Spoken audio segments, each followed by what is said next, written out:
When I had actually seen the post on social media that your father had put, because I think if I recall correctly, there's some stuff that your father had put up on social media that hinted at something, but it was just kind of like some sort of like it seemed like this is what my son does on this, and he's really good at that. That was the impression that I got. I was like, he should probably open up his own restaurant if that's, if he's really that good from what I saw in the pictures, because it really did look very good, I'll be honest.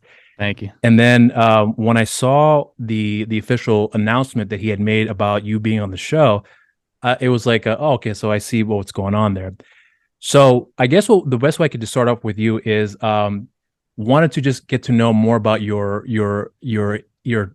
introduction to wanting to do this here, because I'm not sure if this was something that was more or less a natural progression for you, or if it was something that you had wanted to do since you were a kid, and it sort of became a hobby that eventually became more or less, I'm assuming, like a passion, if you will. So if you want to just start off with that, about how you more got started with all this here. So it's that's actually really interesting. So it's a very long story on how that even came to be as well. So it actually, I didn't really be that interested into cooking when I was a kid. It was kind of just like little, like helping my dad, at the grill, and maybe sometimes at dinner we would mess around. I remember when I was a little, we used to make like these little pizzas and stuff in the oven. It was like a pizza night, like box up pizza. Is that what you're referring to? Like tombstone? No, stuff? like we would make we would get the dough. We would sit there. Oh, you actually make it from the ground up. Yeah. Okay. So I mean that I didn't really cook as much growing up. I actually going into college, I didn't actually want to go in for anything food related. I wanted to go in more for like maybe surgery or some sort of neurology, and like the medical field. Yeah, so okay. I wanted to go into some sort of doctor program, and it turned out I saw this professor while I was walking around for the food science program, and he was very laid back. He was literally sitting there reading a book with his legs up on the table. And I said, this guy's pretty cool. I kind of like this guy. And that was one of the first times I was over at my college that I go to now. I'm actually graduating this week. Oh, I saw thank you. Mm-hmm. I was I looked at a bunch of schools, and I wound up going to Farmingdale instead. Where's because that? It was one teacher. It's on Long Island. Okay. Yeah. So yeah, that was actually one of the main reasons that I wound up picking the school and winding up going in for this program as well. They also didn't have the programs that I wanted, and I was also getting looked at for playing lacrosse on the team there as well. Oh, so wait, so were you athletic your whole life I was actually a jock. I get that from my father, as you know. Started off but you never want to get into wrestling at any point, considering his background? I used to go to his gym, where he used to train and, do all that stuff. And it's definitely fun for me. It's not necessarily something that I wanted to go into. I was more into, pick things up, put them down, football, lacrosse, the physical type of sports. What was your favorite sport, though? If I had to choose out of all of the sports I've played, I'd probably pick lacrosse. Really? Why is that? Not really sure, if you want to be completely honest. On my mother's side, we have some Native American roots. It was always something that was pushed on my side.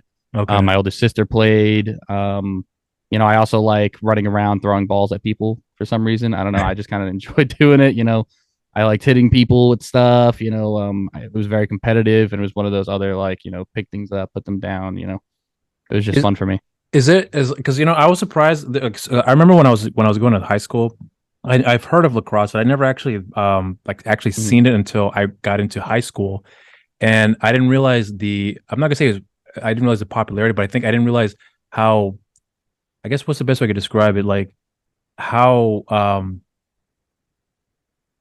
much of a foundation that sport has, where I see it in high school, then I see it in college, but after that, I don't see anything else that moves past that at that point. Like it's kind of like wrestling, where I meant to say amateur wrestling, where they have a certain cap where they can go, and then after that, there's only so much they can do, and a few other wrestlers kind of branch off into other things. Very few well-known people we know about here, but with lacrosse, though, if the opportunity would arise where there isn't a professional league, you think you probably would have considered doing it if it were to be presented to you? So it's funny you say that, because back when I was still in high school and going into college, I actually worked for the professional league, for lacrosse. It was originally the MLL, the Major League Lacrosse. Oh, okay. So that was like the Lizards. Um, I worked for the Lizard. I can't think of anybody else. What do you call it? They were Okay. basically the main team. They had a couple of like really good players, like Paul Rabel, who I got a chance to work with. Rob Pennell, I also got to work with. So they were all part of the major league.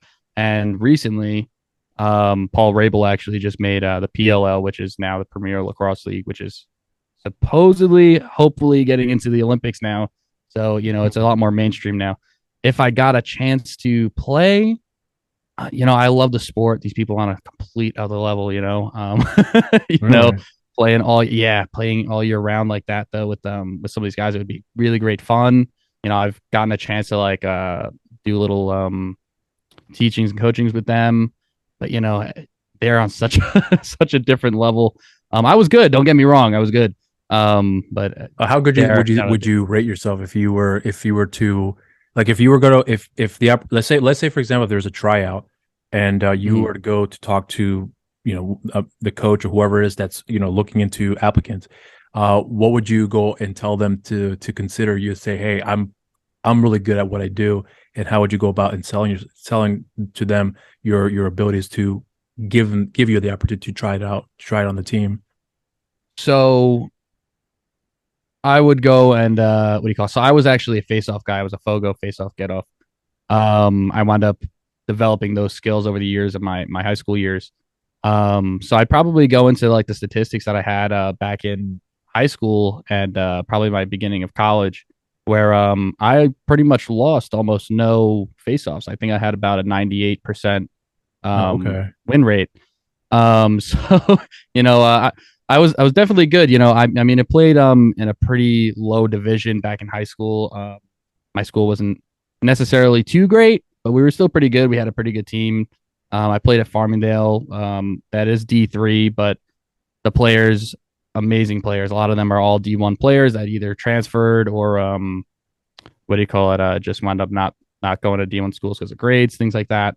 And I kept up with these guys. I kept the same exact face-off win rate. And that's probably what I would want to talking about.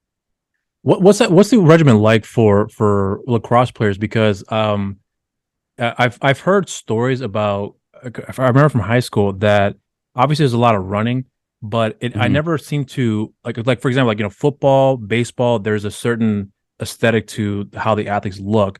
If you're a football player, obviously the position you're playing will determine the body mass you would tend to have. But even for rugby players, even hockey players too, there's a certain size and strength that's required. But for lacrosse, from my perspective, what I remember seeing, obviously there's padding, but I don't get the impression there's a lot of big players out there. I could be wrong, but I'm wondering like what the routine is like. Is there a certain shape and size you have to be at for you to play the positions? And I understand positions help with certain parts of the game, but I'm not sure what the whole process is like when it comes to determining what the right size is for a player. That it's a hard question because there is so many different positions. There's goalie, attack, midi. Right. There's Fogos when you start getting into higher skill sets and stuff like that. Then there's defense, I believe. I don't know if I said that. But I've seen all types of people. Once you start getting towards college and professional lacrosse, goalies tend to be like skinnier, not necessarily too tall. I'm 6'1", so I'd probably say around my height. That's usually what I wind up seeing. Defensemen, those are like the big like linebacker looking guys, Right. so Okay. it's a lot of that. Then we got midfielders who they kind of have to be in the middle of what an attackman is, where I've seen usually they're a little bit shorter, stockier guys, but very, very talented people. Midfielders are kind of just in the middle where they're kind of the same as like in soccer, where the midfielders are, they're controlling very the pace slim. of the field. Yeah, and then but now you start getting into subdivisions of even midfielders, so now there's D middies and there's offensive middies, and then there's both sides sometimes. So D middies are still more like the defensemen, where they're kind of like bigger guys. Offensive middies are more towards, like my size, where we're, taller, slimmer, faster, those types of situations. Fogos, for what I did, I face all types of them, and it's the same thing in professional. You get all types of different guys. You got people like Greg Gorinlian, who's, he's about my height. I think he's about 6'1", 6'2", but big, man. Like he's like the Hulk. Like you talking about like stocky, like muscular? Oh or yeah, just more like yeah, thick build, like big guy. Like I believe he went to college for biomechanics, and he uses that in his in face-offs and stuff like that. And working out. And you got other guys who are more like me, we're tall, slim, and then quick. So that was more of what I was. And I used a lot of technical stuff. I actually got a chance to learn from Greg a couple of times. He's actually known as one of like the best face-off guys ever. Okay. And so it really ranges once you start getting into it. It's the same thing kind of like with football, like each position has a different type of person, different type of, workout regime, just different body types. Does every position have to be, every person playing in this out in the field or the pitch, if you will, do they all have to be fast? Are they allowed to be interchangeable with positions? So like if someone's out in the front and they're a defense, can they switch positions and still keep up with the ball, or is it one of those like tactical things that you stay behind and midfield will handle the direction, if you will? Is there a little bit of that, or is it kind of like everyone plays it to the best of their ability depending on the circumstance? The best way that I can explain it would be soccer. So it's very similar to that, where you can actually have defensemen kind of like go across, but a midi has to stay back. Right. We could have attackmen go across, a midi has to stay back. So that's usually how that'll go. So it's not like basketball where everybody goes up and down the court. Right. Interesting. So because I'm curious now with you, because we'll get into this in a little bit here, but if it hadn't been for lacrosse, if you hadn't stuck with this path here with lacrosse, and then and now getting into the cook-off here. Mm-hmm. If that hadn't happened, where you were more or less kind of introduced to this here, and do you think that maybe there would have been a possibility that you would have stuck with this path with lacrosse and possibly looking into potentially trying out for the big leagues and being able to play on a professional level if none of this had happened here? So this kind of happened later on in my collegiate career. Okay. But if I never played lacrosse, I probably wound up playing football for college. So you would have played anything regardless, right? Yeah. I was a big athlete. I was always in the gym. I'd go to school, work, gym every day. That was my that was what I did every single day. Yeah. Unfortunately, my freshman year, going into my sophomore year, I wound up getting electrocuted. So a lot of my I have herniated disc in my back now. I wasn't really able to play anymore. So, later on, that's actually how we wound up starting getting into the cooking. Interesting. Okay. Yeah. So everything, it turned out very interesting. So are you not 100% recovered as a result of the electrocution that you had gone through? Once you have a spine injury, like that's basically it. It's permanent. No surgery required, or was it one of those things that it heals on its own to the best of its ability? So, I'm not a big needle guy. I have a fear of needles. So when they mentioned surgery, they said I may need surgery. I was like, yeah, no, I'm just starting college and playing sports. I can't do a surgery right now. And plus the needle thing, I didn't want to get all the blood work and I was already having a bunch of needles in me, when they were doing nerve testing and they put the needle in and electrocute you again. And I'm like, I just got electrocuted. What are you doing?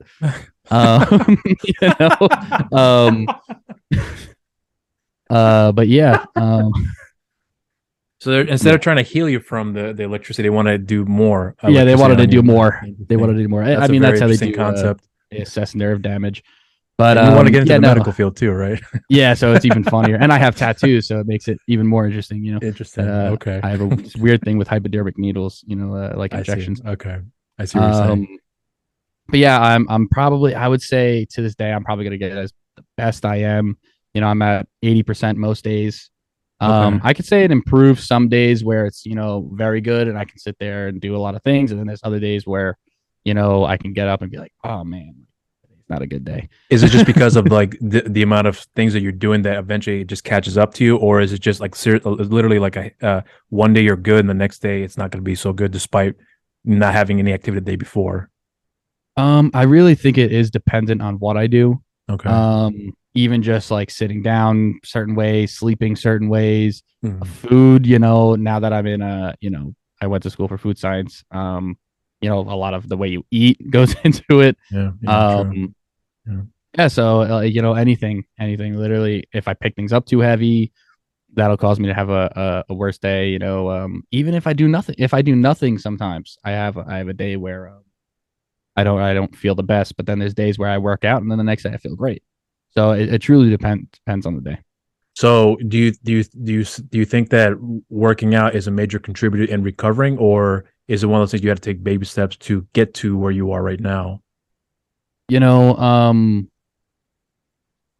I really think exercise is an all around healer. You work out, you feel better. Yeah. It's a known thing. One of the big things that we do in like the dietetic world is try to get people moving. Right. Even when it comes down to like, if you can't move, figure out something you like. Like maybe some people like gardening. There's a lot of movement in there, and just moving makes you feel great. With my grandfather right now, he's 80 years old. He just retired. He was a tennis coach for I think 60 years. He just retired. He's finally having some like knee problems, elbow problems, things that come with old age. And he never had these problems until he retired and he stopped moving. And he started moving again. He started doing the bike, with the Peloton type stuff and, moving, like doing some yoga. And, he feels great again, and it's a mental thing too. Working out helps with your mentality as well, Right. Staying positive and like that helped me as well throughout that entire journey as well. Is that, even when I had the back problems going on, I would go on a walk or I'd go on a run. I was just trying to push through it, and I think that's the reason why I healed faster than I should have without surgery too. So are they, when you had to go through more or less the rehab and the whole recovery process, did they ever inform you about possibly anticipating, like, because the way things had turned out for you in the long term, these are going to be the side effects because of what had happened to you? So are you expecting to experience some issues that could come down the line, whether it be a couple of years from now, decades from now? Is there anything that you're anticipating that could be a potential issue that would more or less have a major effect on you because of the age that obviously we get older, but because you're aging, that's going to have an effect where your body may not hold up where it is right now? I'm already running into the things they said. So a lot of it comes down to the herniated disc in my back. Where, it can give me some issues throughout the day, Right. the pain, I'm very used to the pain. So now, it's not usually that bad where I can kind of handle it. They said things about, now I have carpal tunnel in my wrist from it. Either I started having it and then it exasperated it, or it got caused by that. They weren't really too sure. That will get worse over time. They said that eventually one day I might need a surgery in the future for that. Right. Same thing with my back. When I'm older, they may say, they said that I may need some surgery in the future, either to fuse my discs together or, some surgery to like relieve pressure off of the herniated disc. But if you were to have that now, could that be prevented in the long term? I did ask that question, and they did say it's a risky procedure. Not necessarily that it's, you'll be like paralyzed or something, but they said it may do more harm than good, even if you have the surgery in like now or in the future. So it really, it was one of those things where it's like a last resort, basically. Yeah, it was really on me what I wanted to, what I really wanted to do, and I didn't want the surgery. Like I said, I'm more of a holistic type of guy. I like to heal everything. I like to do, nutrition now is one of my main things. Nutrition Right. first, exercise, then let's see what what happens after. Um, I really think you can heal basically almost everything with Yeah, I agree too. that. So let's transition this real quickly about nutrition because I'm actually because Mhm. I do want to get into it with your cooking here because and your especially with your grilling, but Mhm. um when you started to do this here, one thing that your father had said, and I want to get your perspective on this here too because this was something that I remember he highlighted in one of the previous episodes he had on Grindhouse Radio, which was that everything that you had done to get on the show, you did it on your own volition. Like you Mhm. worked for that. There was no, hey, this is my dad, and your dad, say, hey, let my son try it. It was all on your own. And that was something that I remember him highlighting was very important for a good reason, I would say too. But when you started to cook and you made it more, I'm assuming it became a hobby, but then somewhere along the Mhm. lines, obviously became more of a passion, which you got really good with it. So I wondered if at any point, did you ever was it a thought process of you looking into, now that I found this new passion in cooking, I think I might want to try, let's say, for example, open up a restaurant or starting something on my own to sell some food that I'm making here Mhm. in whatever capacity. And then when the opportunity would arise where you had saw, I'm assuming the auditions for the show that, well, let me try this route instead. So I'm curious to see what Mhm. that process was like for you to get to that point. And then what was once you started finding this path, if you will, what was what were your initial intentions at that point? And then what changed for you along the way for you to more or less get down to this path? If Um, so yeah, it did start out off more of as a hobby. It actually started, like I said, I grew up kind of like not really cooking as much. I cooked with Right. my father a lot, then college started, getting more into like the food science stuff. I love chemistry. I love biochem. I love all that stuff. It's very interesting to me. Um, and then I started learning a little bit more about like flavor profiles, like how textures and things like that can really affect people. And like I hate mushrooms. Why I don't like mushrooms is because it's squishy. I don't like mushrooms. you know, a lot of people love mushrooms. Nothing against mushrooms. I You personally just said don't. it's I not love the so flavor squishy. of them. Yeah, You like I love the squid or flavor of them. octopus? You ever tried those? I I have tried them. The thing with squid and octopuses is they have to be cooked correctly for them to be good. Okay. And it's actually very hard to cook octopus. I have not tried it. Okay. I've heard it is not very easy. Um, but squid, it's very quick to be overcooked and then it gets chewy, and that's another thing. Yeah. I don't Yeah. like it goes with the mushroom type thing. But you know, but I started getting a lot more also into cooking when my father was doing the sauces and seasonings a lot. That was a big thing for me. Mhm. And I actually Which are good, by the recently way. thank you, because that's also says something for me too, because I've helped him create one of the sauces recently. I don't know if you've been able to try it, Torchstone Thai. No, not that one. I forgot which one I got from him. This was like about over a year ago, if I recall correctly. But I have to look back at the flavor again. But the one that I got Mhm. from him was delicious. Really, my wife loved it too. So yeah, it was really good. A I lot of a think lot it of might texture have to it been as well that I was Torchstone surprised Thai. with, to be honest with you.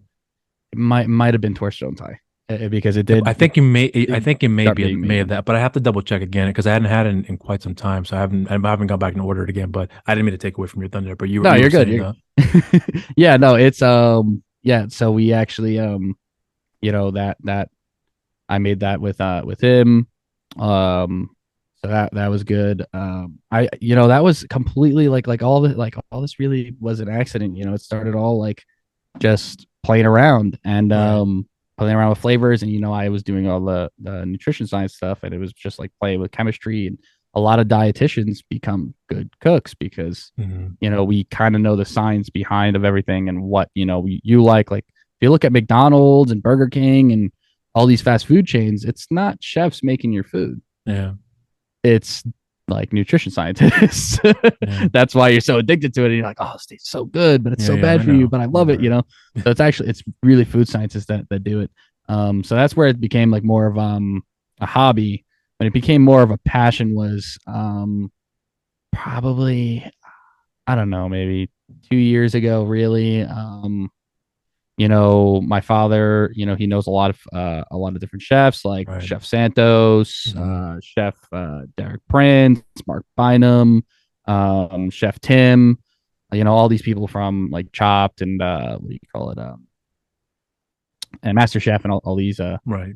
all these big players. And I started getting to know, like, go around these guys, and I'm like, oh, there's so much more like you can do. Yeah. Like, there's so much like stuff that you can make, and different cultures, different flavor profiles. And I like playing with all types of things, fusions. And I try and stay more towards of like what, like, if I'm doing some sort of like cultural dish, I like to stay respective to what it is. Stay consistent with it.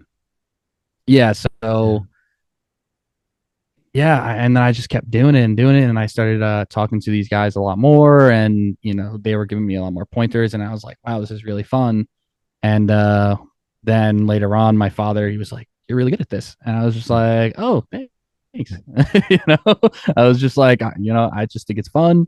He's like, you should really think about doing this, and that's when we wound up doing the sauces. And I don't know if we actually originally were going to start doing a show together, him and I, which is a spinoff of his original Food Hound Tidbits. It was going to be Food Hound Tidbits Home Edition. I don't remember if I ever heard anything about that. Yeah, so that wound up,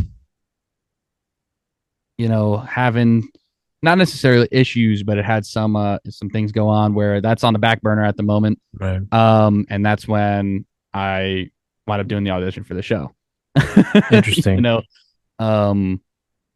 I worked really hard over the years, trying to really make sure that all my flavors were right. And, I really wanted to perfect like how to cook things right and different techniques and trying all these things. And then with the nutrition, I wanted to make sure that everything was also healthier, which is why on this show, it's really important for me to, that was one of the big things for me is I want to show everybody that barbecue does not have to actually be unhealthy. You can make it flavorful and still very rich, Right. Cool, but it can also be very healthy for you as well. When did you realize for yourself, apart from your dad telling you, and I'm assuming other people as well may have come across and told you that you were really good at this, but for yourself, when did you realize that I'm actually really good at this? Like I know I can pull this off and take it to the next step. If you want me to be honest, yeah. I only realized when I got like the real validity that what I was doing was good, was, family always says, oh, this is great. Friends, Right. oh, this is good, but the thing is like, you can't always, trust what people say that are close to you because, they don't want to hurt your feelings. So, but were they eating it though? I mean, like, because one it would always be like like they're clean eating plates. it. That's pretty much a certainty that it's really good. But I mean, I didn't mean to cut you off, but you I know you were going to answer the question, but even with that though, you still had a little bit of that hesitancy. Like, are they even being honest, even though they just killed the dish? Mm. Yeah. Okay. So yeah, and then the sauces, that was also another thing that kind of made it real. I was like, oh yeah, like maybe I am good at this. But it was really when I got on this show and I was being judged by the judges. And I can say a little bit. I'm not going to say what really happened, but I will say that even while I was cooking, the judges were picking off my table, so the scraps. So that's what I realized. I was like, oh, like maybe I do know what I'm talking about. Maybe I do. Like maybe I am good at this. That was really when it like clicked in my head. I was like, oh yeah, this is really like maybe I should do something with this. Right. Well, when you instead of doing that dietitian stuff. So explain to me about this year, because you actually bring up something that's really interesting. Because I was actually going to delve into this question, but it just answered here for me. But barbecue, it has a stigma of being extremely unhealthy. A lot of fat, a lot of oils, among other things as well, and it's really, really good too. So once you started to take notice of like, okay, so this has a stigma of being terrible for your diet. I'm wondering if that was intentional for you to figure out what can I do to make it healthy, or was it something that gradually came up along the way that made you decide to take on a different path, to try something different, to make something that's considered extremely unhealthy and make it healthy and still enjoyable at the same time? Because if you're trying to more or less do something that I'm sure people have tried before, because I'm not really familiar with the barbecue world, but I'm assuming that there may have been some attempts out there. But if it hasn't caught on, because usually if food has become popular, it would be everywhere. So with your intentions here, I'm wondering if that was the initial intention, or if that's something that gradually came to you that made you realize I can try this and see what we can do differently to make it healthy without hurting people along the way. Yeah, so that was really a gradual thing. I actually, when I first started cooking, it was more, fine dining type situation, stuff. Boring stuff. And I got into, let me tell you, like, I'm going to give you a little thing that I actually learned from my teacher. You're paying for you're paying for experience, right? And the looks of things. Right. You can go to a mom and pop shop and I'm guarantee you it's going to be better than a fine dining restaurant. Yeah. Yeah. You're paying for experience, what everything looks like, all these things. And, a lot of it is waste too, if you want me to be completely honest, which is another thing in the future, if I do, trust me, I'm fully aware. I'm aware of that. Yeah. Yeah. If I do a restaurant or food truck or, any of these types of situations where I'm very into like eliminating the food waste and sustainability and all these things. But yeah, I started off doing a lot more fine dining stuff, and then I got more into the health stuff, not necessarily because of my dietetic stuff, because I do believe that people should have not necessarily healthy things, because it's more of like, if I'm only going to eat healthy all the time, now I'm more wanting to eat those bad things. You know what I'm saying? Mm-hmm. But if you kind of incorporate it, so that was kind of like the original thing. But when I got electrocuted, I wound up gaining a lot of weight over about a year and a half. And I was like, man, I gotta lose some weight, and that's when I really started getting into more healthier stuff. But my house, we love barbecue food. We love barbecue. So now I'm like, great. I'm sitting here eating, ribs and briskets and, chicken wings and, all the classic stuff that you would think of barbecue. And then good old American dish, huh? Yeah. Where I'm going to clog my arteries. But and then I started, what can I do to make this a little bit better? What can I do like that might make this a little bit healthier? Either adding certain vegetables or fruits into dishes, or even just there's so much salt too. There's so much salt. Yeah. Even cutting down some salt, a lot of rubs have a ridiculous amount of salt in them. So if I want to use a pre-made rub on like a chicken wing or a brisket, it says it's made for brisket, so it's going to have a ridiculous amount of salt because it's a big piece of meat. But if I put it on a chicken wing, it's going to be way too salty. You're eating a bunch of those. So, that also goes into like the flavor stuff. But salt, obviously, as you know, it's not necessarily good for you, in high amounts.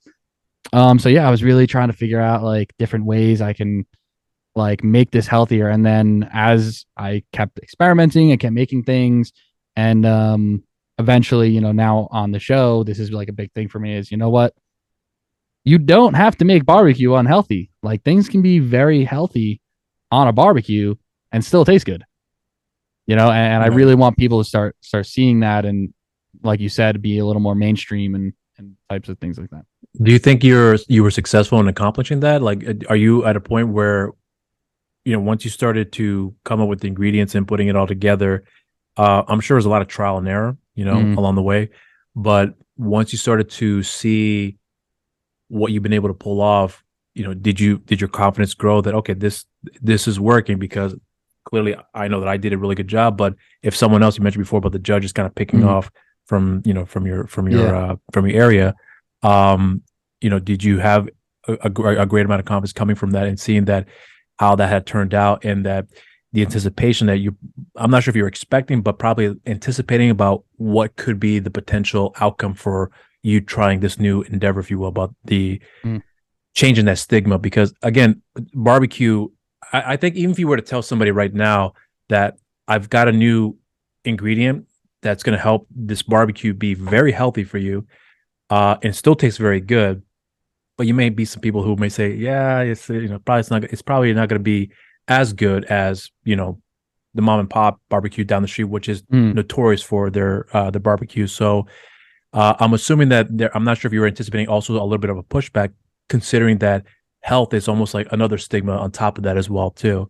So I'm wondering about what your thought process is like in dealing with that, apart from the fact you believe that you've done really good with what you've been able to accomplish here so far. So yes, to answer the first question about do I feel like if I've succeeded in any of this, yeah, I definitely do. And on the show, when everyone's able to check it out, and it's out on May 29th on the Country Network, by the way. Yeah. What do you call? I really do think on the dishes there that I made, as well as things that I will start posting on social media. People are going to be like, oh, you know what, this is really good. Maybe I'll try this. So I really do think that I'll be able to get that out there, and I do believe that I'm going to be successful in that, and I am successful in that department now.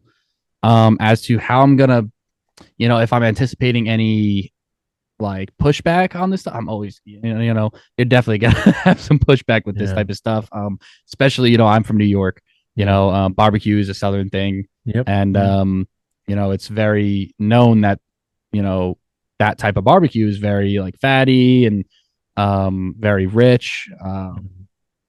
And you got delicious, and you got this guy from New York that's coming in, especially from New York, that it's a very a stigmatized place with like health freaks and stuff like that, kind of similar to like California. And I'm coming in making barbecue, which is already like, whoa, wait a second, why is this guy from New York making barbecue? And I actually had a comment while I was on the show. Not like while filming or anything. It was off anything, and we were just talking. We're like, how's a guy from New York making barbecue when you guys don't have backyards? I'm just like, when people think of New York, I understand you think it's all Island, New York City, but yeah, I live on Long Island. There's also upstate. There's also there's Long Island, and I have a lot of friends that live in the city too that also have backyards. That just to answer that, but yeah, a lot of people, I already get it now. Even while I was in Tennessee, people were saying like, well, I don't know if I would have this, it's kind of a little too health conscious, Right. And I'm like, yeah, but just try it out. Maybe it'll taste good. Maybe you'll like it, Did you convert them from doing that? I do have some people that have actually tried, because when I'm talking about it, if I'm telling you like, oh, like, let me like add this fruit into somewhere, or, this vegetable somewhere else, you're not as likely to, want to do it. But when they started seeing things I were making, I was either showing them pictures on my phone, or, from what I was cooking on the show, they were like, oh, you know what? I see this looks good. This smells good. And some people got to taste it, and it tastes good. Now I do have some people that, that are texting me saying, hey, I just tried this, I tried this with your dad's sauce, or I tried this the way that you said. And I do have some people that you're like, I'm only going to make this a certain way now. Interesting. I can't say a specific thing that was, right. But because I did make it on the show. Okay. And I do have to kind of make that a little more of a surprise. But yeah, one of the things like they were like raving about, and they were like, oh my God, this is a good idea. I was just like, so nice. is this going to be more or less your specialty with barbecuing? Or, I mean, are you wanting to expand on other things too outside of this year? Because so far it looks like the barbecue is kind of looking to be, I guess the best I could describe is your starting point, and what I would hope to be a career that would take off here for you. But again, I'm wondering if that's going to be your main specialty, or that's just a tipping point for what you can do outside of that as well. It's more of this was more of a hobby for me. And it was one of those things that, like I said, like my family, we all like to eat at home. So I mean, I wouldn't necessarily say that I would stay just doing plain barbecue. You know, I do want to kind of expand into other niches. You know, like I said, I started off doing more like fine dining type stuff. And now I'm doing barbecue. You know, so as much as I love barbecue and I think it's great. Yeah. You know, but I do want to expand into some other things. You know, I also like Asian cuisine a lot. So that's what type of Asian cuisine do you like the most? Thai food. Really? Yeah, I do like Thai food because some of the stuff is a little bit spicier, and I like spice. I'm a big spice guy, as you could tell from my dad's sauces as well. He's a big spice guy. Yeah, him and I would sit there and be pouring some of it. Like one of his old ones was Negroside, insanely spicy. And we would just be pouring it on stuff. It was one of those you guys ones like actually drown the stuff with your sauces? I wouldn't say drown because then I wouldn't be leaving the bathroom. And it might burn a hole through my stomach. But it's one of those things that you put a drop in a vat of chili and your mouth is on fire. Right. So yeah, I love Thai food. I don't know. I want to say something I made, but it gives you a hint. It is more Thai related for one of the. I see where you're going with this here. Yeah, I love Thai food.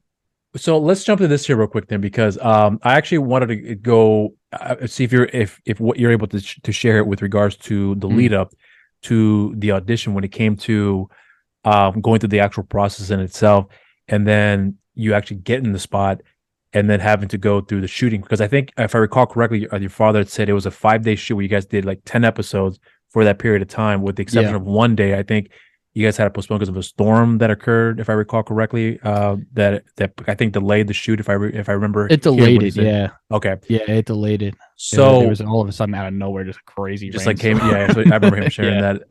So explain to me about that process of going through the auditions. How are you feeling? Did you have a sense of confidence in yourself, or was it kind of one of those things like, I'm just going to take it one day at a time, and if it works out, great. If it doesn't, then I'll try this instead. So, like I said, the show was kind of one of those things where my father and we were doing a different show. Right. That's a little bit on the back burner. So that's kind of how I wound up doing the audition for this show. Right. So I was already very confident in getting onto the show, and that also was reciprocated in my audition as well. One of the lines I actually said on my in my audition tape was that I'm not cocky, but I am confident. That was a very put out there line that I said on my audition tape. So I was very confident about getting on the show and about succeeding in the show as well. Am I still pretty confident? I'm still pretty confident too.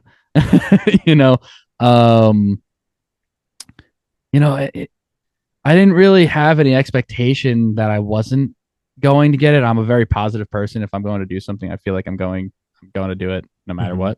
Right. I never had a doubt that I wouldn't. Okay. Now on the show, there was a little bit of doubt. It was my first time being on being televised stuff, right. Being on a set like that, going against other people, I seen some crazy stuff that they were making, and I'm just kind of like, I know I can make some really good stuff, but it's one of those things where it's like, it kind of like hits your ego a little bit, and I'm like, I'm good, I got it. And so I was pretty much confident throughout the entire thing. I had no doubt really in my mind. I was always very confident. What was the actual recording process for you like, going through the actual experience in itself? I mean, obviously I'm not going to ask you to reveal anything, but I'm just curious about what that experience was like for you personally when you started to go through that and seeing how it's all put together. I mean, 5 days from what your father had explained to shoot everything for 10 episodes. It sounds to me there was just a lot of work that was involved. Yeah. And I'm assuming that what we would get in the episodes It's just a portion of what actually went on throughout the entirety of that shoot, if you will. So I'm curious to see what that schedule is like for you. And once you were done with it, was there any sort of sense of relief coming off of that, or was there a little bit of anticipation of, I kind of want to get back into this again? Mm. So there was a lot of stuff that went into shooting the show. Right. There was a lot of behind the scenes stuff that was also going on that I don't even know about. But just being on set, there was so much stuff going on. It's a stop and go, stop and go, stop and go, and then all of a sudden, okay, great, you have this amount of time to start cooking, go.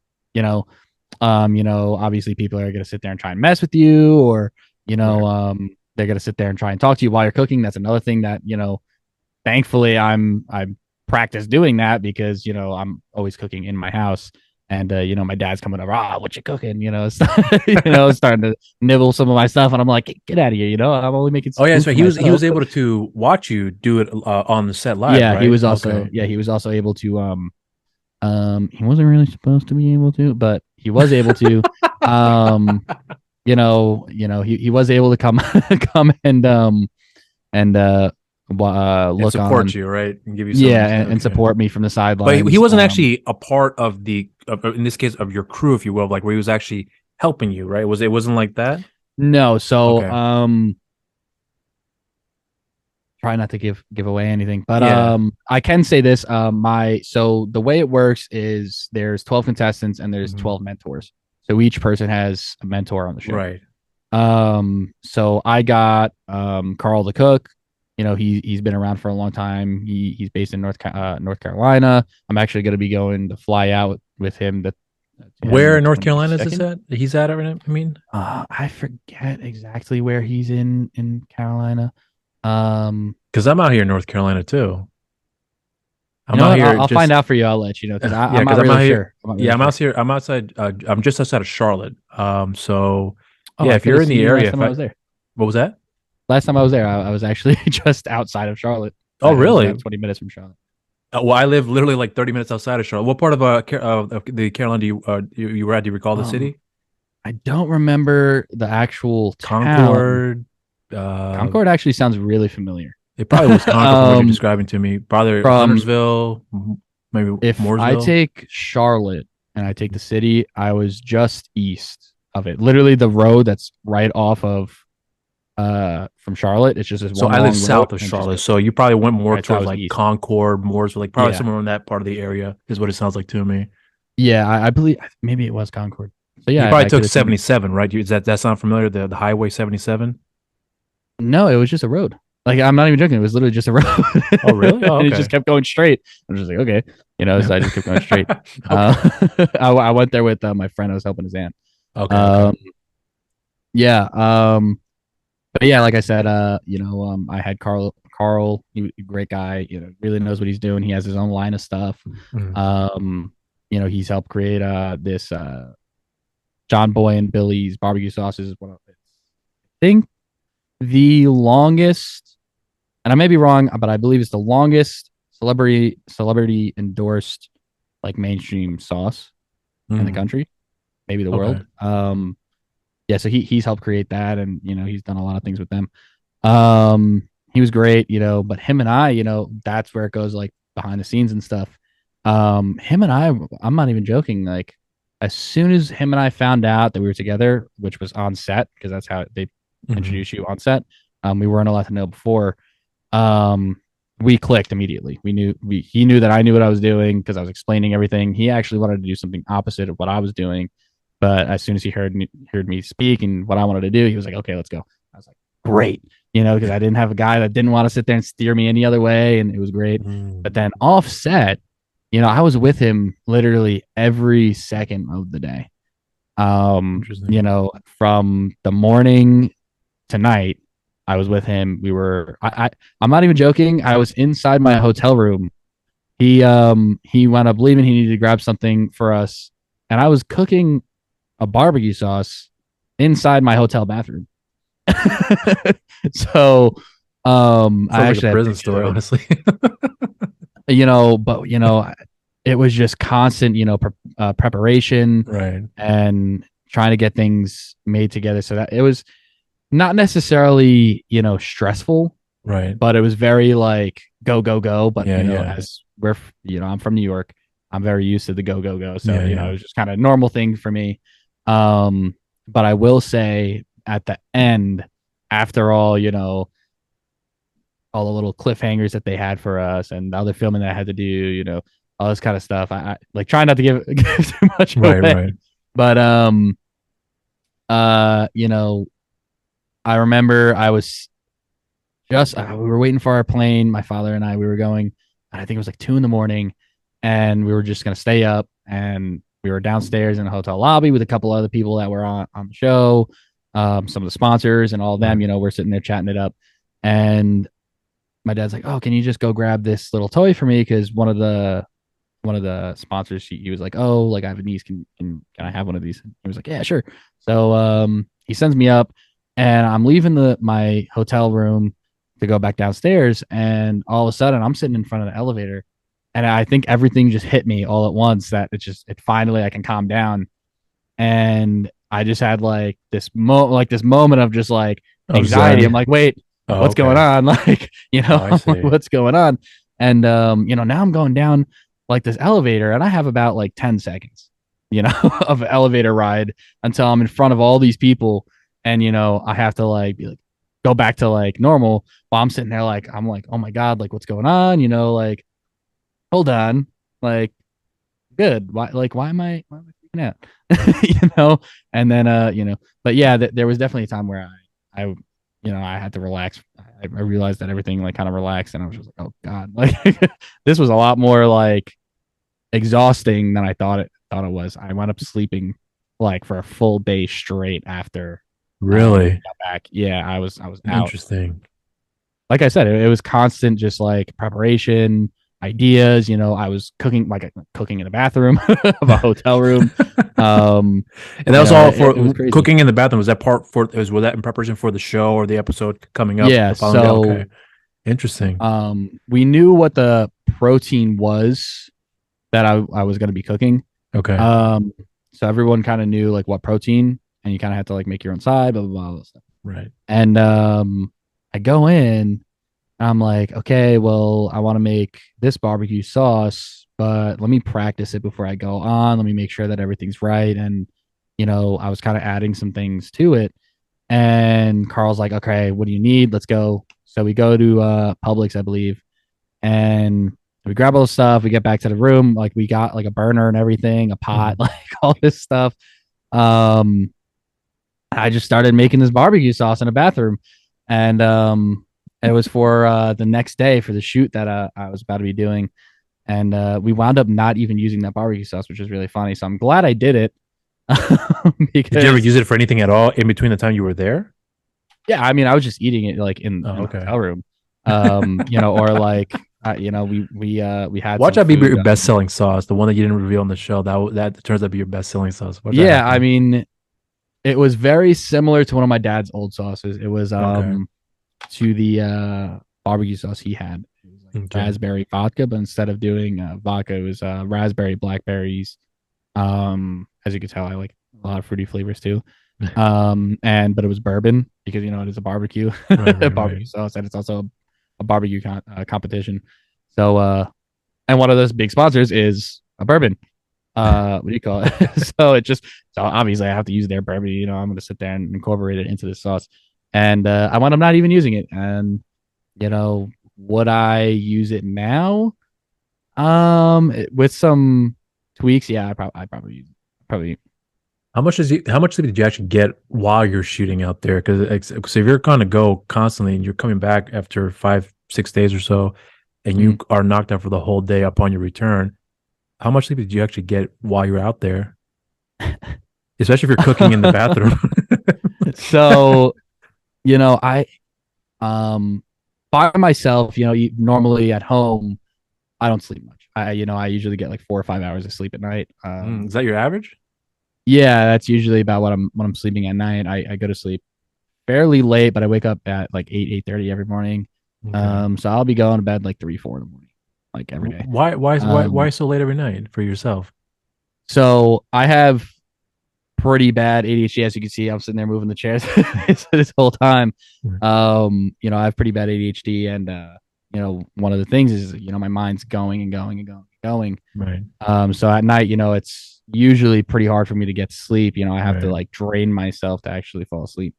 You know, I've tried a bunch of things. Melatonin doesn't really work. You know, I had Xanax for a little bit because of after my electrocution, I had a little bit of an anxiety disorder. So if I was like having anything, you know, that didn't really do much. I also had this other one, hydroxyzine, which also was supposed to make you drowsy. It didn't make me drowsy. It was very weird. But coffee makes me tired. Really? Yeah, and that's Are you a talking whole about other thing. decaf or just straight up? No, coffee, like regular coffee. I drink a ridiculous amount of coffee a day too, but And it that makes knocks you me out? calm down. Yeah, so with ADHD, you Interesting. know, you normally get a stimulant Mhm. for treatment like Adderall, Ritalin, 5-ANs. 30% of people that have ADHD don't actually respond to stimulants well. Apparently I do. So coffee, I can't take Adderall or any of those. They said with my physical sports and things like that, and like a little heart thing that I have, they were like, yeah, you could just like drop dead. And I was like, great. I don't want to do that. But That's encouraging. coffee calms me down. Coffee calms me Interesting. down, you know, it makes me focus more and things like that. That it'll make me fall asleep too. So I can go to sleep like right after drinking like 2 espressos and a coffee. Um, Interesting. but yeah, during the show, I think you know, I probably did get like a good 7, 8 hours though, because it was just constantly like working, working, and working and So it working. burned you And out quicker. yeah, it burned And me out. okay. Interesting. And then when I got home, like I said, I knocked out. I got home, I went right into my room and laid on that bed. I didn't even change. I was still in my clothes. Smelling And probably. yeah, you know, I probably smelled like smoke from the smokers and everything Yeah. too. And I just laid down. I was gone for like a good day. Like a good, Wait, so probably a how good early did you guys start shooting? And then how late did you guys finish shooting? So I filmed twice. Um, and my time for the first one was in the afternoon, I believe, maybe 1 to 4, maybe. Mhm. And the next shoot that I did was, I believe, it was supposed to be at 9, but we went in at 10 to I think 1. Um, so the real thing that really killed me was the constant stuff after. I was, you know, talking to a lot of the people on set, you know, trying to make some connections with a lot of these people, Mhm. trying to plan for whatever else I was doing. Like I said, I was with Carl a lot. You know, then we also had Misty and Tina there, um, who were mentors on the show. Um, and we were hanging out with them a lot, you know, Alton from, what do you call it? The bourbon sponsors. What do you call it? And the Royal Oak sponsor. Yeah, I was with everybody. I don't even know. So yeah, it was I'm basically I'm a still trying. traffic of Yeah, conversation, one after the other, yeah, that warped you pretty much. yeah. It was just constant, you know, running around trying to see this person, see that person, and it was just like nonstop. Like, Was it hard to and get then regenerized for the next day to get back at it again, or because from what you're describing to me, it almost sounds like it wiped you out, but then you were still kind of able to get back to it. But I'm not sure if there was like a mental thing you had to prepare for to get back to it, or is it just Mhm. like easy thing for you to just get into it? So, you know, as they get from being in New York, you know, I've Right. lived here my entire life. It's very normal for me Okay. to be go go go and then go to sleep, wake up the next day and go. But I also have you know, ADHD. It's like almost like a little superpower where I can be completely exhausted, but I will completely just like go on the rest of the day. Interesting. Be like no problem. You know, I used to be in high school. I'd wake up obviously like 6:30, get to school, and then in my first period class, people would be like, how are you like doing this right now? Because my first class in my senior year was gym. And I'd be like running around, like throwing things, jumping off the wall, you know, doing all this stuff. And people are like, dude, you gotta calm down. It's too early for this. You know. So I'm very used to being able to just regenerate for the next day off of even just like 4 or 5 hours of sleep too. But that was definitely like a lot more draining where I was very tired the next day. Pretty much every day I was just more and more tired. Because I kind of knew what I was going to be getting into the next day. So it's just like I was already tired thinking about what I was going to be doing. Yeah. Well, so your dad was also talking about too when it came to because so it's funny because you mentioned in the beginning when you turned in the audition tape that you said I'm not cocky but I'm confident. That was more or less like, oh, you got the part pretty much.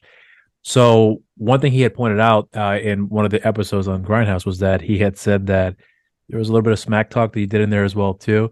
So I'm actually really curious about that because, quite frankly, I'm sure if I got to know you, on a more personal level, there I might, you may open up a little bit more. But in this interaction alone, just when you are discussing here, I don't necessarily get that vibe that you'd be, a smack talker. But I was curious about what that was, how that was, how you went about doing that here, because smack talking.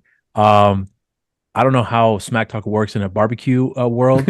Well, that's terrible. That's kind of the extent of my smack talk when it comes to people cooking. But again, I'm not a cook, so obviously you have some little insight what to pull out there. But I was just curious about that because again, you strike me as someone that wouldn't necessarily do that. But when your dad's like, yeah, he was a smack talk. He's a New Yorker. Of course he's gonna do it. I'm like, interesting. Should be making for a good show if his son is gonna be doing a little bit of that for the entertainment value here too. So I'm curious about what that process was like for yourself. It's funny. So I did put on this type of character while I was I did put on this type of character while I was on the show. Yeah. Yeah, I'm a very like laid back type of guy. I'm usually, very calm and I'm usually pretty nice to everybody. It depends. Sometimes it depends usually on the day. That's interesting. Yeah, sometimes it depends on the day. Sometimes I'm a little cranky, but especially if I don't get my coffee. Interesting. If I don't get my coffee in the morning. Yeah. Sometimes I can be a little cranky. Not necessarily that I won't be nice to somebody. Right. But on the edge, more or less. Yeah, I'll just be like, I don't want to talk to this person right now. But normally like, I'll be cracking jokes, just like kind of having just a good time. I'm not usually like messing with people, but then, on the show you have to make good TV. And, I also wanted to get like a little bit more to these, to my competitors' heads, Interesting. Not necessarily to be that type of guy, but right. I also to put on this little persona too, it kind of like messes with people and throws them off a little bit more. And, it all makes for good TV, Right. Offset though, I go up to him and be like, I hope you're ready for when the camera's turned on because, we're sitting there having a normal conversation, but I was like, as soon as that camera's on, like, I'm telling you right now, I will like, I'm not allowed to curse, right? Am I allowed to curse? You can curse, yeah. Okay. I was like, I'm literally just gonna like I don't even know. I'm just gonna sit there and like be like I'm in the mode of not cursing now. So basically you're in a verbal. I curse a lot. I curse a lot. I curse a lot too. I literally like did exactly that. And I was like, I'm literally gonna torture you this entire time. And it was exactly that. As soon as the camera turned off, I was exactly the same way. I was sitting there messing around with people, having a good time. Is that something you think you got from your father? Considering his background, like was a little bit of that influence from that as well too, or that was something that just naturally came for you to do that? Yeah. I mean, I guess I do. I do talk a lot like him too. I could pick it up here when I'm hearing you talk. Yeah, sometimes things I say are very similar to what he says. Yeah, what do you call it? I'm like, yeah, that's exactly like your father. Yeah, that's actually really funny because one of my close friends actually used to work for him a million years ago. And she always, all the time, she's just like, you sound just like your dad. And I'm just like, don't want to sound like that, But so yeah, I guess it would have came a little bit from him as well. He has, a persona that he puts on, for show as well, but off of any cameras or even on camera, but even like when he's brimstone, you know what I'm saying? Like, Yeah. and he's being brimstone, like Yeah. there's a certain, not that he's being an ass, but like, there is like a little bit more edge, and then There's a brashness to him. yeah, Yeah. and then so I kind And of that's take more or that less to what you another brought out level. too on the show when you were shooting. Yeah, so I start doing that. I'm very used to it. Like him and I will go back and forth, Right. at home. Like I sit there and I mess with him all the time. One of the main things, make fun of something he did, or he'll sit there and go back and forth with me. I forgot literally just the other day on Mother's Day, we were at dinner. I don't remember what happened. He was like looking in the mirror or something, and I'm like, "What are you looking at?" It's just like random little things like that while he's driving. We're always like doing that back and forth. Right. Okay. So yeah, I do. It's probably definitely related to him, but I take it to a little other level. A lot of my friends, they all know me as that guy. I'll bust your balls. I'll sit there and mess around with you, like be that type of guy. Right. Not necessarily being like an ass. I was a little more of an ass on the show, because you know they're the people I was against. My competitors and things like that. All really great people, very nice people. Very southern vibe a lot of the times. Where the hospitality, all these types of things, and then but they wouldn't speak that much. So I'm like, it's a competition. It's on TV. Like we got to talk a little, man. Yeah. And Yeah. you see like the producers in the back. They're like, talk, talk, talk. And there's me Really. like from New York, and they look at me, and I'm just like, got you. I'm just going and going and going. So and it also gets in people's heads. And that was really like, I like to let the food talk. So a lot of the things that I wouldn't really necessarily say anything about food, Right. like my food at least, like, oh, like my food's gonna be so much better than yours, blah blah blah. Not stuff like that. It's usually about stuff they're doing. Okay. Like one of the So comments. we were more like actually roasting them more than anything else is what it sounds like to me. It was kind of just playing around with them. One of the things I was doing to one of my competitors was he was making something on a grill, and I just kept taking it and moving it because I needed that spot in the grill. And because there was one grill that we had to share, and he kept I had my thing I'm right really curious there, to check that and he out kept now. putting it. Yeah, he kept putting like his stuff like near my stuff, and I was like, no, that's not happening. And I literally just take their stuff and I start moving it and like doing all this like so basically just like little mental warfare, playing around with them. It definitely got to another one of my competitors. I'm not going to say who. You'll find out when you watch the show. But yeah, at the end, I remember them being asked, they were like, "Oh, are you proud of what you made?" And I was reaming them the whole time, like nonstop, going and going and going and going. That he literally was like just mad looking at that, and like he was just like annoyed, and like he was just like, "No," and I was just like, got it. So yeah, I was just playing around with people, and then as soon as we're off the camera, going over there, I'm like, I'm so sorry. Like because I'm not like that. Like I don't like putting anybody down. I don't really like being that type of guy, and I don't want anyone to perceive me as that. Right. On camera, like I can be a little more sinister, but So you have a bit of a showmanship that I'm gathering here from you is what is kind of the impression that I'm getting. Does that sound about right? Or was that something that you that just so what I mean by showmanship is like, I mean, you pointed out before, we're on camera, then I noticed that, a lot of the guys weren't talking, and I'm like, well, I'm gonna start shooting the shit, then I'm gonna roast these guys, and then you again, you're putting on. I mean, from what I'm understanding, it's you're being yourself, but there's a bit of a heightened sense of yourself, if you will, that you want to put on a show for the cameras, but at the same time, when you're more or less roasting the other contestants, there is a bit of a bravado that comes with that. So there's a showmanship that I think that you're putting out there. So, but again, I guess what's interesting for me though is when I'm hearing, because again, when I heard your father pointed it out before, and I'm talking to you, especially in the very beginning, I didn't get that vibe from you at all. It's you seem very low key, and then now as we're conversing, you're talking about what your experience was like. I'm seeing that come out a little bit more as we start conversing from here. Yeah. So I'm getting that showmanship that I'm assuming from what you're describing with the producers, like, come on, guys, say something. Here you are doing all the work, and in that capacity, they're like, this guy, he's got it. So that showmanship is what I'm understanding is what I'm assuming a lot of it does come from, from your background too, well, with your father and your mother, I'm sure, but primarily from your father, where people are saying that you're just like your father to a degree. I could see where that came from. So I'm wondering if like that was a natural process for you, or was that something that you had to work to get to that point? So it is kind of funny because I used to not really speak that much. Yeah. And now I won't shut up. The reason for this is my older sister. She wouldn't shut up when we were growing up. I would not speak because she wouldn't stop talking.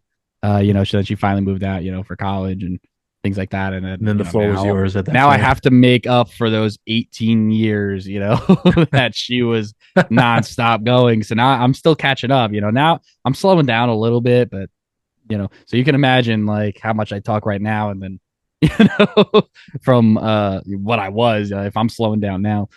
But yeah, so I gotta, it wasn't necessarily something that I had to work on. It was more of, it had to come out.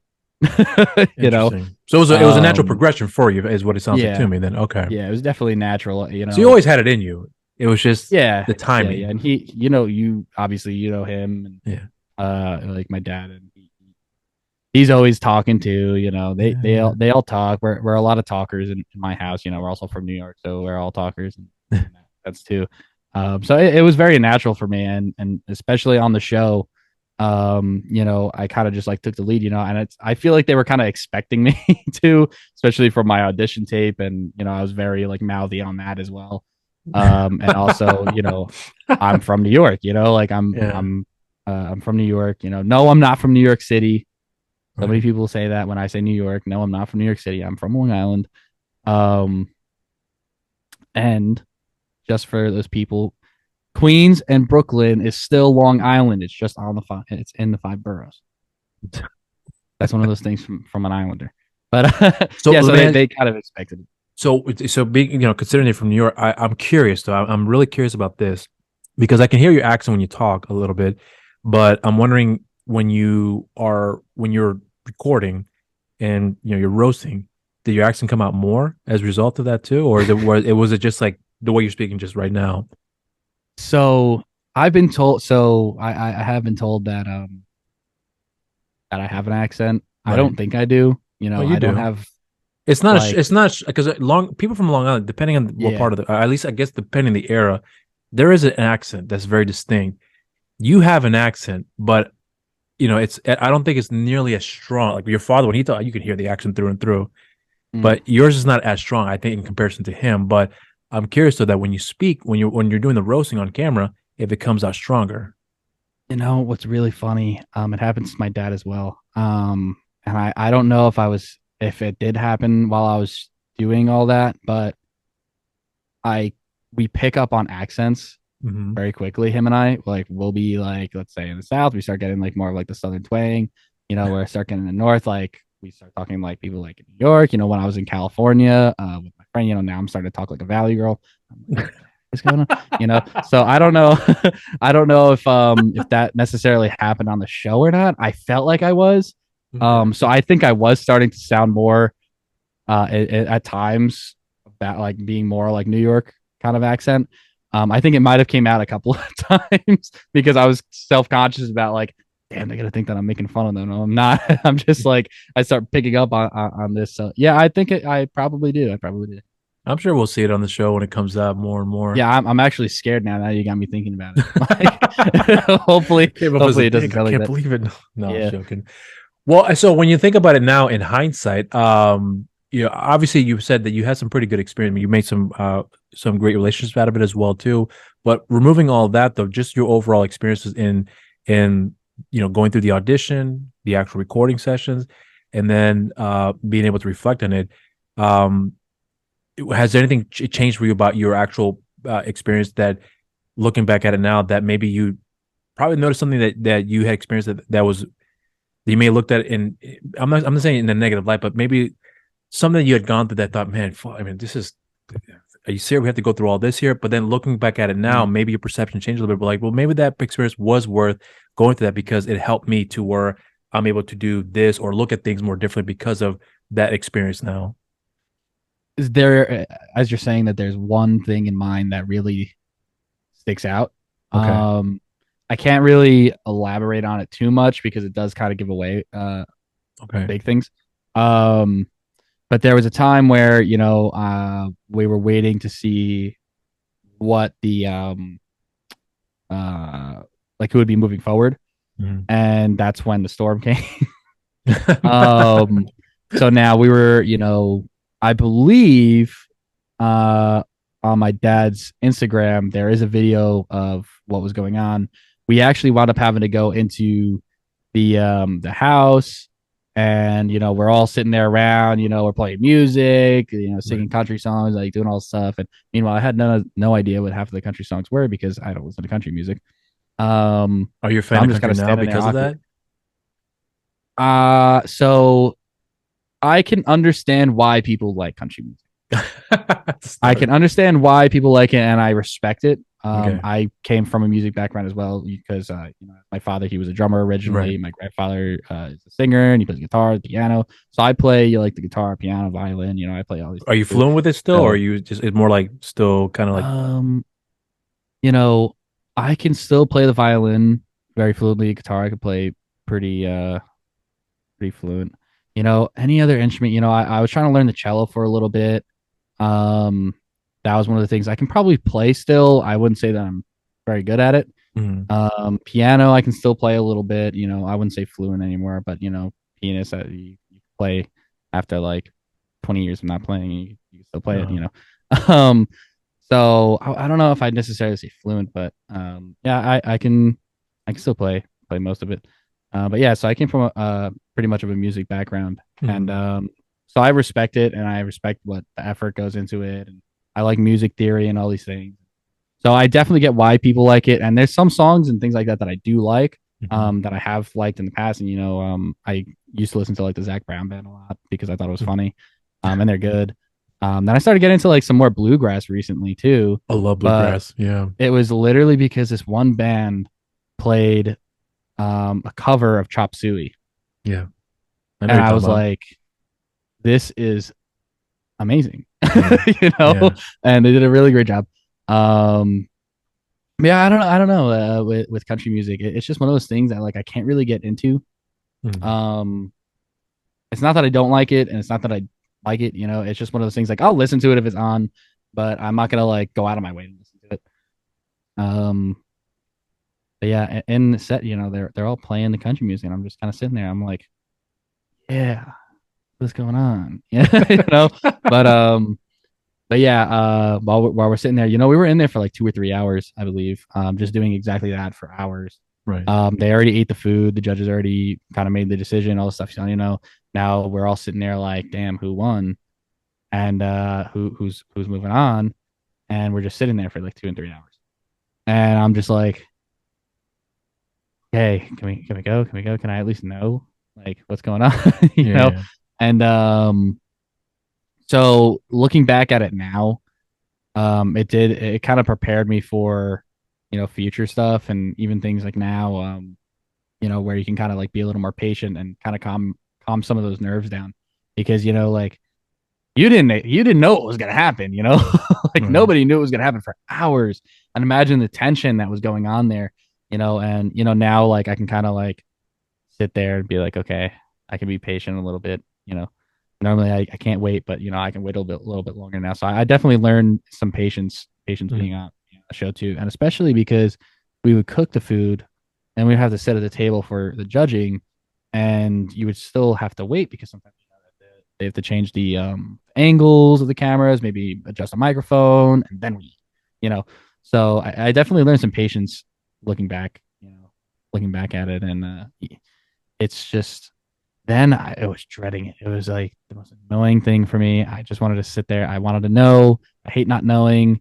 And, especially I'm involved, and I'm like, damn, I know that I did well, but did I, because now you start like thinking in your head, like, so doubts are kicking in.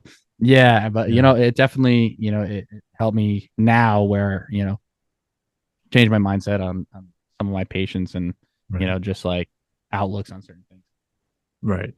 Well, now, and then with the anticipation with the show, then, because I mean, again, this is going to be dropping on the Country Network on the 29th this month. The 29th. So by the time this episode uploads, it'll be that Friday of the week of the show when it premieres. But with the anticipation, what are you expecting out of it? I mean, I'm obviously can't reveal what the outcome, but I'm curious about what you are expecting for people to respond to it, because again, we talked about it before. You are want to take what is considered in a lot of people's eyes a very unhealthy food in barbecuing and making it healthy, and then removing the stigma of the unhealthy aspect of it, but also removing the stigma of the fact that it's healthy, that people are like, I don't know, is it gonna be any good from what we're accustomed to? So looking at from that perspective moving forward here, is there anything that you're anticipating to get people to hopefully respond to it? What the word of mouth is going to be? What's your expectation of that? Or do you have no expectations? You're just going to go by day and see what the outcome is once the episode gets released on that weekly basis? Because I think the first 2 episodes are releasing, each week, and then after that, is it going to be a lump sum? Is that, if I recall correctly? So. I'm really not that sure because sometimes I get told one thing and then I get told another thing. So. Right. Some things kind of change like day by day. Right. So I believe the way they're doing it is, I think, like you said, I think 2, and then next week 2 or something like that, leading up to the finale. So yeah, I'm not really sure how that is, but I don't really have many expectations. I do kind of expect people to be like, at first when they hear me say like, oh, I want to make barbecue healthier, blah blah blah, all this stuff, where I can see people kind of like being like, oh, like I don't know, and this, like, who is this guy, The New Yorker so trying to ruin expectation. Southern food here. Yeah, but I believe, and I very strongly believe, once people watch it and they see what I make and what I do and the reactions of people, and I really think that it's going to start changing people's mindsets on what what barbecue really is. Like it doesn't have to be a burger or a brisket or some ribs on a grill. There's a lot of other things you could do. Like, and especially for me, this might be different for some Southerners. Like you said, you're from North Carolina, that's like kind of on the border. Like maybe for you guys, like that is barbecue for you guys.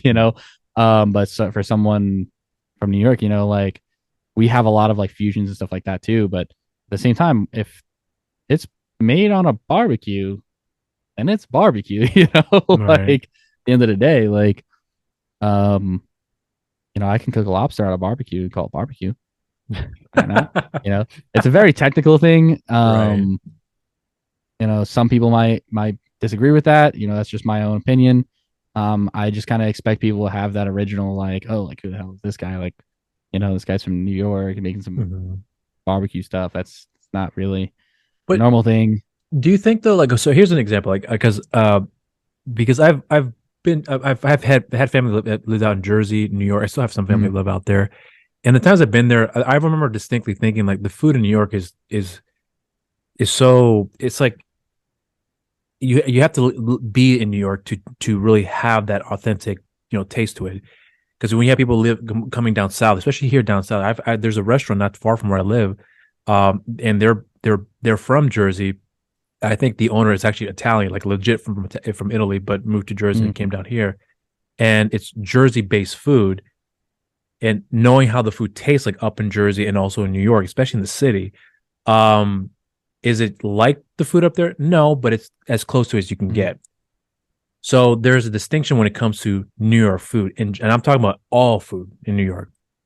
But when you have Southern food from people and you have Southern food from like Tennessee, of course, from Texas, there's a distinction with that. And it's from those respective areas that has a certain quality behind it.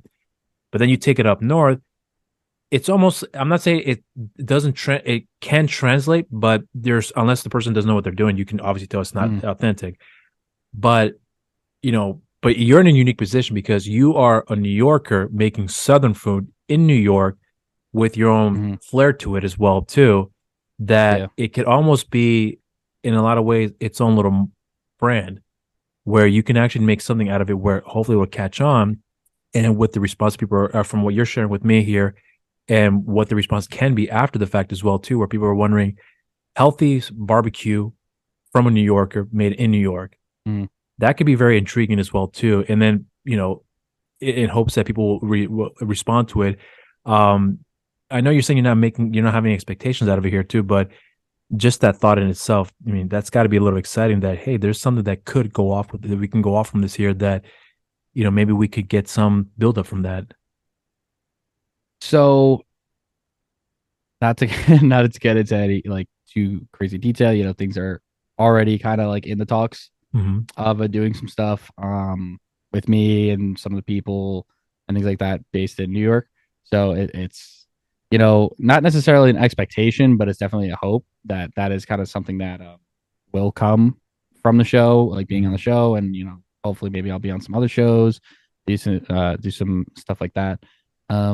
It's definitely an exciting experience that may come out of it, and I'm excited. It's not like I don't know, like I'm just kind of, like I'm going day by day with it. Thinking about it, it's definitely something I will be thinking about for the future. But it's very like, I don't know how to explain it. It's something I want to do. We'll put it that way. It's something I want to do. It's something that may come in the near future, and I can definitely see some New York barbecue being a thing, especially healthy New York barbecue. I can definitely. I love how you said New York barbecue can be a thing. That should be a hashtag. Yeah. Well, like I said, I'm gonna be starting up some social media stuff as well. So maybe that'll be a thing. I'm sure it'll be a thing. From what I'm hearing, from what your father had said and what you were sharing before now about people's responses to it, it sounds like it could be a thing as well too. As I mentioned before in the beginning, that I had really nothing to go off here with you apart from what your father had shared in the past. So this is actually a good refresher for me, where I'm kind of walking into this kind of cold turkey, if you will, and I feel like with what we're able to get into here and getting to know you, and then transition to how things have gone for you on the show and so on and so forth, I'm actually quite anticipating a lot from you, to be honest with you. And I'm not saying to be biased, but I'm not saying this to be biased by any means, because I'm not being biased at all. And I really mean that. I'm not saying this because you are Brim's son, but in reality, from what I'm able to hear from you, that this is the part that I was most interested in trying to get to know you, to find some things about you that I'm hoping that people would be able to connect with you. And then the show is just a supplement of getting to know you, if you will. So I'm really, even when Brim had announced it, I was still looking forward to it, but having this conversation with you now, for me personally, I'm really looking forward to, because just the little nuances that I've been able to learn about your take on barbecue, being a New Yorker, and the stigmas that Southern food has, and then the healthy aspect as well too. There's a set of challenges that are coming with this along the way that, intentionally or unintentionally, you have thrusted yourself into, that could be quite rewarding if all goes well. And I hope it does, and I'm pretty sure it will. But the anticipation for that, it sounds really exciting for me to see that as a spectator. And I'm hoping I get to try it one day somewhere down the line as well too, because just when I'm seeing the footages on social media, it looks quite delicious as well. Thank you. But that being said, though, you're welcome. But that being said, though, as I said before, by the time this episode does get uploaded, it'll be the week of the premiere for BBQ Country. So I'm wondering if there's anything that you want to say around, to tell anybody that they can look out for, that you're able to indulge here with, or just anything in closing that you wanted to say to kind of more or less close up with this episode here. There's really not much I really want to say. I really just want people to, go out, watch a show. It's on the Country Network. It's coming out the 29th. Right. It's gonna be a really good show. It's a lot of really great people. I'm gonna be in it, which makes it even better. But smack talk. Yeah. No. That's only really for the show. But I really just, people just watching it would make me happy. And I really think that people will enjoy the show. It's gonna be really good. All right. So on that note, for the cameras, I'm going to say thank you for giving me your time. This was actually a lot of fun. It really was for me personally. And this is one of the reasons why I like to have more or less these long form conversations with you, because I got to know you a little bit better. And because of that, I'm much more looking forward to the show now because of what I've been able to experience here with you. So I'm hoping that this will also encourage other people to listen to you and be able to anticipate something to come out of it as well too, and watching the show and say with you in it, and seeing a different side of you as well too, apart from what we're getting here from what you described about your persona. You're going to see a whole other side of me.